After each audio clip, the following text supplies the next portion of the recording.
Happy cuan, salam sehat pada masa pandemi ya. Baik, pada kesempatan kali ini saya akan mencoba melakukan analisa satu emiten yang cukup menjadi sorotan kali ini ya.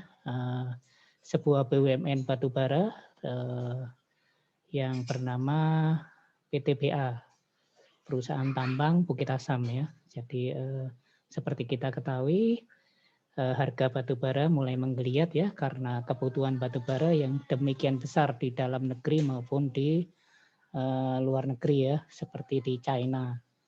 Nah, ini juga dalam waktu dekat PTBA juga akan membagikan dividen sehingga mulai menggeliat untuk sektor batubara. Kemudian juga di samping itu sektor batubara semuanya sudah under value ya. Analisa yang saya lakukan adalah menggunakan analisa bandarmologi, kemudian analisa teknikal dan analisa fundamental. Jadi saya gabungkan ketiga-tiganya ya. Saya tidak akan mempertentangkan ketiga analisa tersebut karena bagi saya ketiga analisa tersebut memiliki sudut pandang masing-masing dan jika kita bisa mengkombinasikan kelebihan dari ketiganya, kemudian juga menutupi kelemahan dari ketiganya, alangkah baiknya.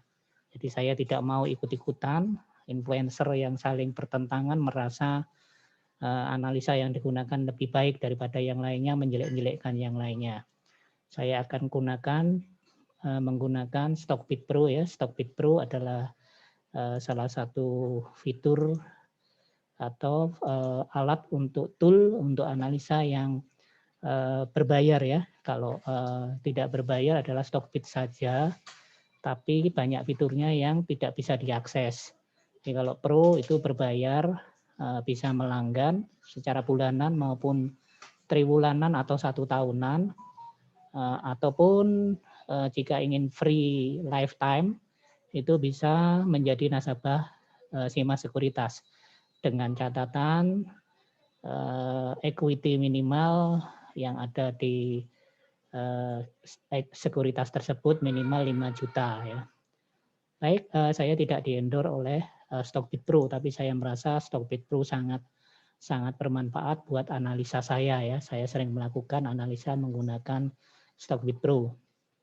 Baik, kali ini saya spesifik untuk menganalisa PT BA ya, PT Tambang Bukit Asam yang saya analisa dulu dari sisi ini ya, saya analisa dulu dari sisi IHSG-nya, saya cari terlebih dahulu ya untuk IHSG-nya.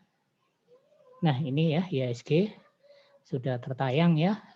Jadi IHSG sudah jebol ya, sudah jebol untuk support hariannya seperti kita ketahui di time frame harian seperti ini ya. Ini adalah support. Ada beberapa support dan resisten yang saya buat yang berwarna hijau ini. Ini kemudian sudah pernah ada channel menurun ya, channel menurun sudah berakhir dan sekarang channelnya naik dan sekarang ternyata sudah tembus sehingga support dan resisten yang saya buat ini harus saya perbarui lagi nih. Dan ini sudah tembus ke bawah dan seperti yang sudah saya dia sudah tembus dari support hariannya yang ini ya, yang hijau yang ini. Nah, ini sudah tembus di 3 hari ini ya, di minggu ini berarti sudah mulai Jumat kemarin sudah tembus ya. Dan betul seperti yang saya sampaikan, ternyata di hari Senin, Selasa itu menjadi tembus ke bawah lagi. Sudah saya sampaikan ya, bisa dicek di video saya yang sebelumnya bahwa saya sudah menyampaikan itu ketika dia tembus di support hariannya maka dia akan melanjutkan ke bawah ya. Bisa jadi area yang dituju berikutnya adalah di area ini.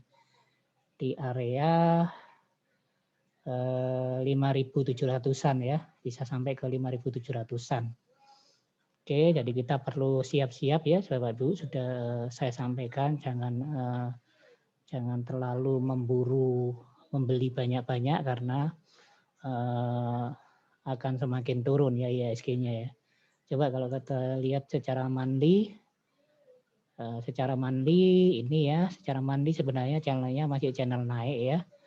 Kemudian secara weekly, jadi ini ya support dan resistannya warna merah itu. Kemudian kalau secara weekly itu sudah sideways ya. Jadi kalau secara weekly sideways, kemudian secara daily yang sudah saya sampaikan tadi bahwa sudah tembus ke bawah dan bisa menuju ke 5.700-an area yang dituju berikutnya ya. Jadi siap-siap karena akan banyak yang akan memerah. Kemudian kita lihat charting dari PTBA-nya sendiri setelah IHSG-nya ya. Nah, ini PTBA. PTBA secara monthly dulu kita lihat ya, chartingnya secara monthly sideways ya, mendatar karena memang cyclic ya. Sektornya adalah sektor komoditas. Sektor komoditas itu sangat dipengaruhi oleh harga komoditasnya. Kalau PTBA batu bara maka dia sangat dipengaruhi oleh harga batu baranya itu sendiri. Sehingga ini sideways ya untuk monthly-nya sejak tahun 2009 itu 2009 itu sideways. Ya, seperti itu memang sektor batu bara. Makanya tidak bisa untuk jangka panjang. Hanya bisa untuk swing trade ya. Trader menengah dan jangka pendek. Ya, ini untuk yang time frame weekly-nya malah channelnya menurun ya, menurun ke bawah. Kemudian untuk daily-nya coba kita lihat untuk daily-nya setelah ada channel turun yang hijau ini ya, ini adalah supportnya naik ya, supportnya itu naik setelah channel turun ini. Kemudian ini ada kenaikan yang di time frame yang lebih kecil.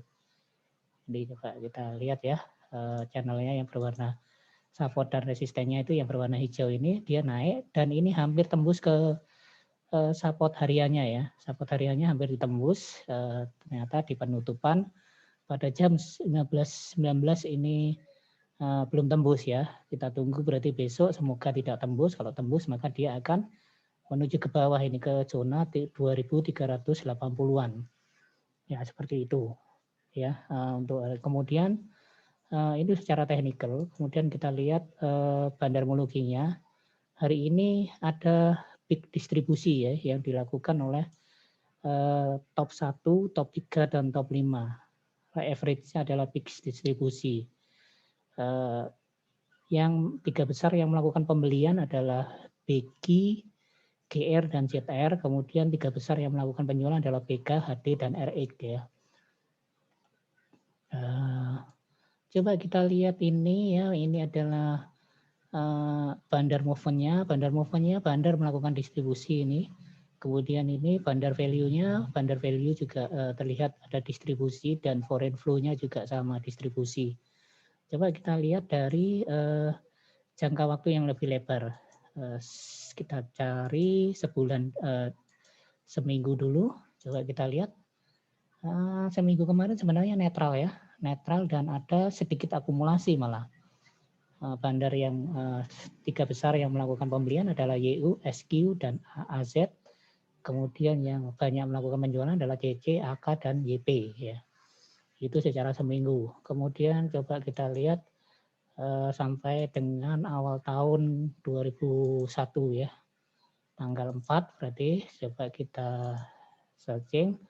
Kalau sampai dengan awal tahun kesimpulannya masih peak distribusi ya. Jadi top 1 itu netral, top 3 dan top 5 itu melakukan peak distribusi. Dan bandar 3 besar yang melakukan pembelian ZP, GR, dan RX, serta yang melakukan penjualan adalah MS, CS, dan AK. Nah, ini average pembeliannya ya. Cukup tinggi sebenarnya dibanding harga sekarang. Dan harga penjualannya lebih ada satu yang lebih rendah daripada harga sekarang. Kemudian coba kalau kita lihat di time frame 6 bulan dari sekarang. Coba kita lihat 6 bulan dari sekarang. Searching, masih peak distribusi ya. Ini yang top 1 normal distribusi, top 3 peak distribusi, top 5 peak distribusi. Kesimpulannya average-nya adalah peak distribusi. Yang paling banyak melakukan pembelian adalah CC, KZ, dan CG. Kemudian yang paling banyak melakukan penjualan adalah MZ, CS, dan ZP. Ya, seperti itu bandarmologinya. Sekarang coba kita analisa fundamentalnya. Coba kita lihat analisa fundamentalnya, kita masuk di data-data key statistik dari PTBA.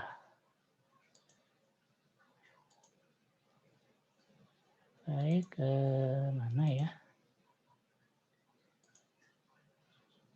Ini perbandingan. Ini coba kita lihat. Nah, ini key statistik ya, sudah kita lihat di sini. Current PE rasionya 11,2 ya, masih relatif rendah karena kurang dari 15%, 15 ya. Kemudian PBV-nya 1,83, ini juga masih rendah karena kurang dari 2. Kemudian biasanya saya lihat juga dari EV to EBIT-nya ini 9,05, masih relatif rendah ya. Tidak terlalu rendah, tidak terlalu tinggi, tengah-tengah ini. Kemudian kita lihat book value per share-nya 1424 ya, 1424. Kalau kita cari harga wajarnya dikalikan book value-nya ya, coba saya hitungkan di sini. Saya hitung dulu ya.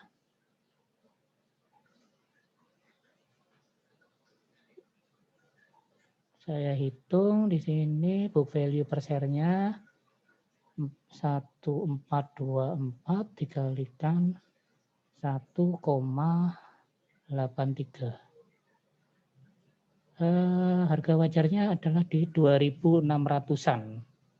Harga wajarnya untuk PTBA. Jadi pas ini di harga sekarang adalah harga wajarnya. Ya, kemudian yang biasa saya lihat juga adalah market cap. Market cap-nya adalah 30 triliun, kemudian enterprise value-nya 24 triliun ya, lebih rendah, berarti dari sisi utang dan lain sebagainya itu tidak banyak ya dari dari PTBA. Kemudian kalau kita lihat lagi yang di sini return of asset-nya itu 11%. Return of equity-nya, ROE-nya ini lumayan ya, 16%. Kemudian saya juga biasanya melihat ini net profit margin-nya 11%. Gross profit margin-nya 25%, jadi masih batas lumayan. OPM-nya 11,5%, jadi cukup tinggi. Kemudian saya melihat dividend yield-nya. Nah ini yang menarik ya. Payout ratio-nya 92,7%, jadi ke 92%, hampir 93%, keuntungannya itu dibagikan kepada pemegang saham. Dividend yield-nya 12,2. Jadi masih sangat bagus untuk PTBA. Coba sekarang kita lihat laporan keuangannya, financial-nya. Kita lihat dulu total pendapatannya ya. Total pendapatan ini ya relatif stabil, walaupun turun ya pada kuartal kedua dan kuartal ketiga corona ya, tahun corona kemarin 2020. Kemudian laba usaha, laba bersih. Laba bersih coba ini yang dari laba bersihnya juga naik turun. Pada corona kemarin 2020 turun ya, tetapi masih relatif lebih stabil. Laba bersih yang dibagikan kepada entitas induk ini ya ada penurunan pada saat 2020. Income statement-nya, kemudian balance sheet-nya, coba kita lihat balance sheet-nya. Balance sheet, coba kita lihat. Kas-nya, aset lancar, coba kita lihat aset lancarnya. Aset lancar juga relatif stabil ya. Di 2020 turun ya, pengaruh corona memang sangat berpengaruh sekali ya pada corona ini. Kemudian coba kita lihat hutang jangka pendeknya, harusnya turun. Nah ini sempat naik pada kuartal kedua pada 2020. Ya, kemudian coba kita lihat book value-nya. Book value harusnya turun. Nah benar kan, turun ya. Jadi sangat bagus untuk PTBA ini. Kemudian coba kita lihat cash flow-nya. Ya, untuk dari cash flow-nya tadi sudah ya, arus kas setara kas di akhir periode. Nah ini sempat ada kas minus ya pada kuartal ketiga 2020. Oke, kemudian sekarang kita lihat perbandingannya dengan emiten sejenis ya, emiten sejenis yang dibandingkan di sini adalah PTBA, DSAA, ITMG, dan Adaro. Nah, sama-sama bergerak di sektor batubara. Coba kita lihat dari PI rasionya. PI rasio sektornya 12,6, PTBA berada di bawahnya ya.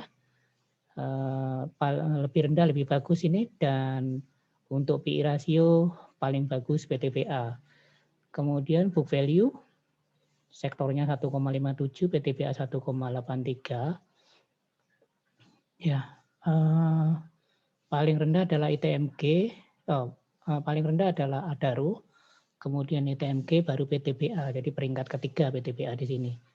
Kemudian dari EV to EBIT-nya, PTBA ini lebih rendah, lebih bagus ya. Peringkat pertama ITMG, kemudian peringkat kedua DSAA, kemudian baru PTBA, peringkat ketiga lagi. Dari sisi enterprise value, paling lebih besar, lebih bagus ya. Ini yang paling besar adalah Adaro.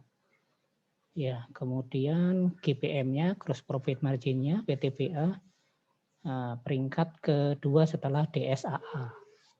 Kemudian net profit margin-nya, peringkat pertama PTBA ya. OPM-nya peringkat pertama, yang paling tinggi adalah ITMG, operational profit margin-nya ya. PTBA peringkat ketiga. Kemudian return of asset-nya 11% untuk PTBA ya, peringkat pertama. Return on equity-nya 16%, peringkat pertama. Jadi sangat bagus pertumbuhan aset dan pertumbuhan ekuitasnya. Kemudian debt to equity ratio-nya paling kecil paling lebih bagus dan PTBA peringkat pertama. Kemudian dividennya ya, dividen yield-nya DSAA tidak pernah membagi, ini tidak membagi pada tahun kemarin ya. ITMG 55%, masih lebih, dividen yield-nya masih lebih tinggi PTBA. Adaro nomor 2. Kemudian 12%-an yang dari 93% yang dibagikan 12%-an ya per emiten. Nah, ini juga PTBA lebih tinggi. Sehingga PTBA, kemudian coba kita lihat ya, sehingga PTBA peringkat pertama untuk ini ya. Kemudian nah ini jadi kesimpulannya kebanyakan PTBA lebih unggul daripada pesaingnya ya, yang nomor 2 ITMG dan Adaro baru. Kemudian nah kita lihat dari grafik charting PBV-nya. Nah, ini adalah yang biru adalah harga price-nya, kemudian yang hijau adalah current PBV-nya. PBV-nya ini adalah plus standar deviasi plus 2, plus 1. Berarti sekarang berada di seputaran plus 1-nya ya. Untuk PBV-nya sudah lumayan tinggi ya. PBV ini kalau dia berada di minus 2 dia akan naik. Kalau sudah berada di plus 2 dia akan turun lagi. Dan ini sudah berada menuju ke plus 1. Lalu coba kita lihat PI rasionya. PI rasionya juga berada di ini minus current. Oh ini ya. Oh ini minnya sudah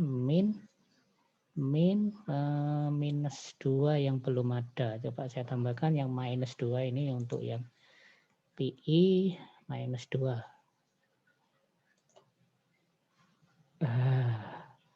Dia berada di plus 1-nya juga ya, sudah berada di atas minnya. Tetapi secara untuk sektornya dia juga masih sangat bagus dibandingkan dengan sektor sejenisnya. Itu ya untuk yang lainnya. Satu lagi yang seasonality-nya ya, seasonality-nya bulan Maret kemungkinannya untuk lebih banyak turun ya 40% ya untuk bulan Maret ya. 40% kemungkinannya untuk memerah. Karena average-nya sebenarnya 2%. Untuk bulan Maret ini sudah 2%, sudah naik 2%. 2021 ini turun, ini rata-ratanya ya, ini yang 2%. Sudah turun 3%-an. 2020 turun 2%. 2019 dia naik, 2018 turun, dan 2017 naik 18%-an. Nah, itu ya. Satu lagi sebenarnya bisa dievaluasi, tetapi karena ada kerugian pada tahun 2020 sehingga PTBA tidak bisa saya evaluasi. Demikian kesimpulan yang bisa saya hasilkan. Silakan diputuskan sendiri Bapak Ibu apakah layak masuk untuk di PTBA ataukah tidak berdasarkan fundamental, teknikal, dan bandarmologinya. Terima kasih. Jangan lupa klik subscribe, like, dan klik tanda lonceng untuk berkembangnya channel ini.